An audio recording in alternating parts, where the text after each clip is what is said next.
என் தாயாரு ஆக்ரோஷக்காளி பேர் கொண்டவா.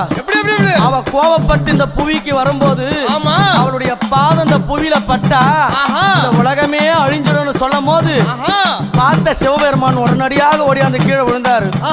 அவளுடைய திருமேனியான பாதம் சிவனுடைய மேல படணும். அவன் கோபம் தெளினு கீழே இருக்கிற கணவனும் தெரிஞ்சு கூட எங்க அம்மா அவ கட்டி நல்ல அம்மா கணவனைய அவ கட்டிய கட்டிய கணவனைய அவ காலால காலால மேதித்தவளா அவ கட்டிய அம்மா கணவனைய அவ காலால அம்மா மேதித்தவளா அவ புலித்தோளாட காரியா அவ சில வளர்ந்த பூங்காவன